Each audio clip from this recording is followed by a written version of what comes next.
le remplacement des plaquettes et des disques des freins les amis. Donc aujourd'hui on est sur un Peugeot Expert. Voilà les amis, donc aujourd'hui on remplace les plaquettes et les disques des freins. Donc là l'épaisseur il fait 26 cm. On les range, d'abord on met le camion sur un cric, c'est une moteur en litre 6. Donc nous ce qui nous concerne c'est toujours les plaquettes et les disques, on s'en fout de moteur. Donc là, une fois qu'on a soulevé le camion, on vient installer les chandelles par notre sécurité. Donc on prend la clé à choc, on prend les clés ici. Donc on prend la clé de 17, on vient le mettre sur la clé à choc. C'est parti.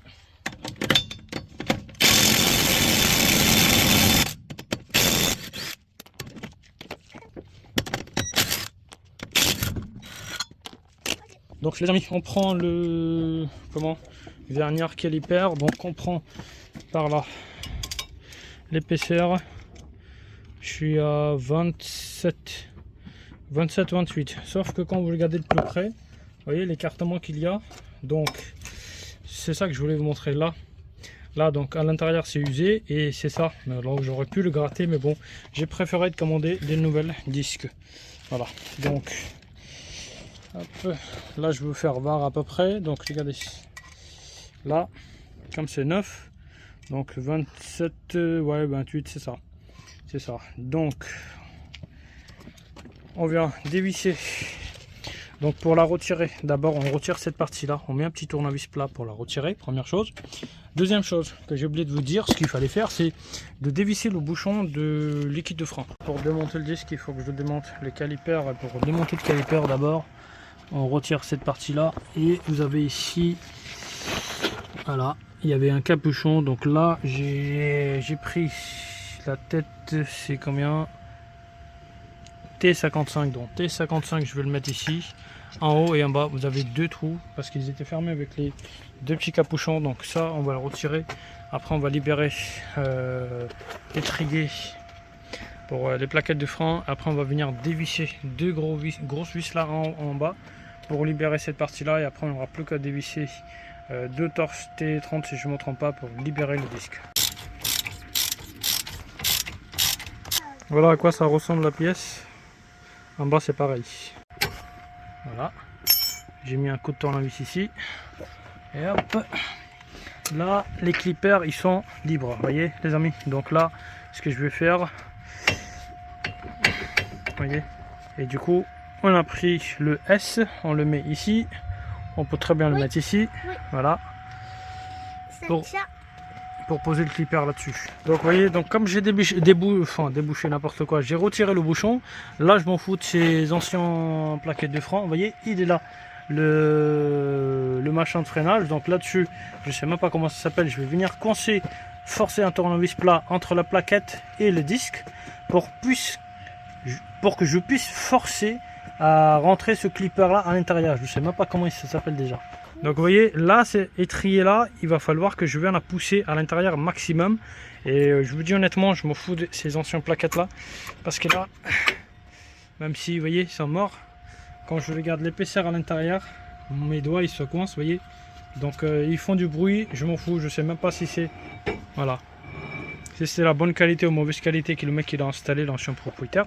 Donc là du coup ce que je peux faire, soit je peux mettre une crique ici, je passe le brosse métallique pour nettoyer tout ce corps à l'intérieur, venir placer de nouvelles plaquettes de frein. Ou sinon ce que je peux très bien le faire, c'est retirer, enfin le laisser celui-là, et je peux le coincer avec un pied de biche pour que ça rentre à l'intérieur, comme j'ai ouvert déjà en haut le bouchon. Là du coup ça c'est la graisse de l'avant, comme l'ancien garagiste il m'avait fait je sais pas quoi. Enfin c'était pour changement de roulement qui m'a foutu que de la merde. Là il y a eu de la graisse partout. Donc là du coup j'ai pris mon cric et regardez, à l'aide de mon cric j'ai réussi à faire pousser le piston à l'intérieur. Donc là je peux nettoyer toute cette partie là et je le mets le clipper à côté là dessus. Première chose. Deuxième chose, c'est que je viens démonter les deux grosses fixations hein, pour retirer voilà, pour retirer les disques là. Pour dévisser, vous voyez cette socket, cet écrou là, il me faut une clé de E20. À quoi ça ressemble? Et hop, je viens le mettre ici. Voilà, ça c'est serré. La pièce, à quoi ça ressemble? Comment elle est toute sale. Il faut juste que je le nettoie. Je passe un coup de brosse. Et peut-être le nettoyant franc. Là, notre disque est libre. La seule chose qu'on a à faire, juste à dévisser ces deux vis là et retirer la disque. C'est bizarre que j'ai pas le troisième ici. C'est très bizarre.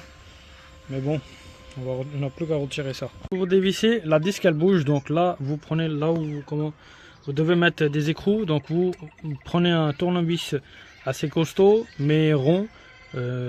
Qui traverse les filettages sans abîmer les filettages, hein, bien sûr.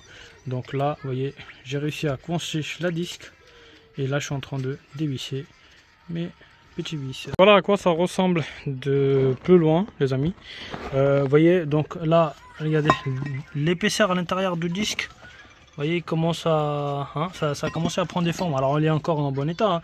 J'aurais pu le refaire, mais moi, regardez, vu les traces, je préfère changer le disque et les plaquettes de même marque. Parce que je ne connais pas comment ça va être. Donc vous voyez, regardez, Toyota, Citroën et Peugeot. Donc sur les dernières, Toyota Pro S, hein, Citroën et Citroën Jumpy et Peugeot Expert, c'est la même chose, même moteur.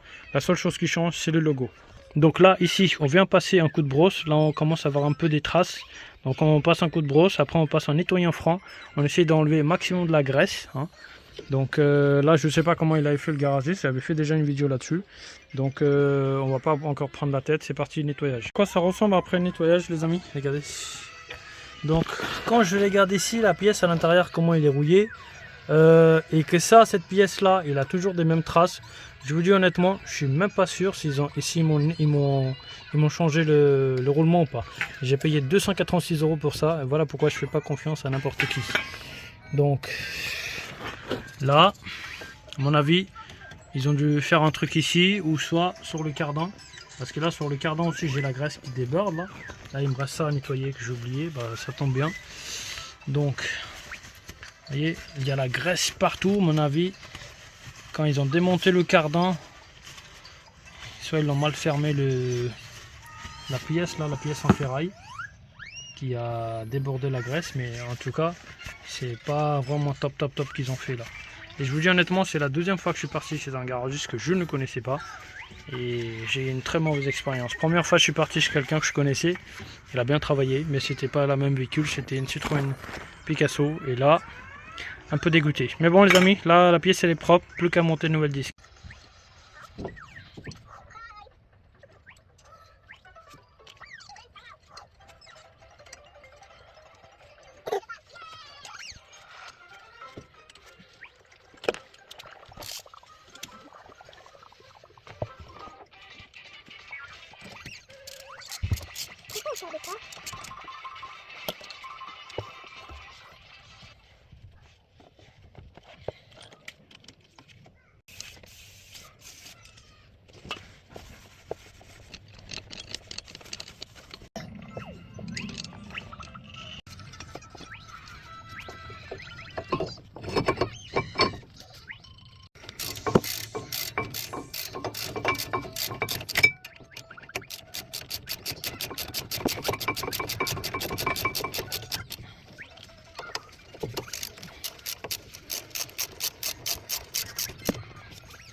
Moi je vais prendre un tout petit peu de graisse les amis.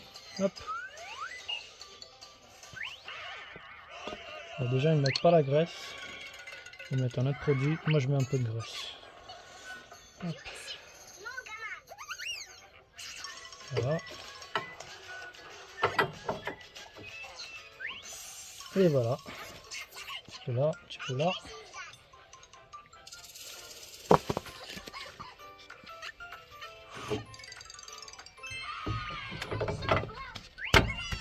Regardez à quoi ça ressemble, les nouvelles plaquettes ils sont là, une nouvelle disque elle est là, donc la disque elle est serrée.